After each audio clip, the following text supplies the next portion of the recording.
Actually, I had one last question for you before we wrap things up, though, and myself. And that's if you could go right back to before you started AirGarage, what would you tell yourself about marketplaces specifically? I don't know if this is marketplace specific enough for you, but I think it's advice that I would give to myself right off the bat, which is that you can do everything faster than what you think you can. I mean, there's so much of AirGarage's history where we just, the struggle of being a first time founder is that you just don't know what you don't know and you don't know how fast is. And so one of the most beneficial things that you can do for yourself is surround yourself with other people that have done it before or seen it before so that they're constantly telling you you're not going fast enough, or maybe if you're going too fast. I don't know, I haven't experienced that.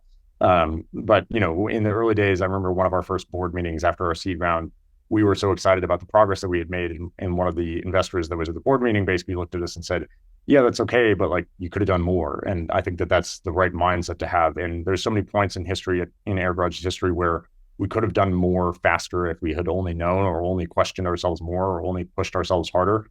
Like the pivot that we made from driveway rentals to full service parking management was a good example. We also made a pivot that somebody else mentioned earlier, that we went from working with churches and small businesses and opening up their parking lots for ancillary revenue to really now managing these tier one parking properties that are like downtown urban parking lots and garages. Could have done that faster if we had only realized or known that the opportunity was out there. And the only thing holding us back really was ourselves at every single point, and probably still true today.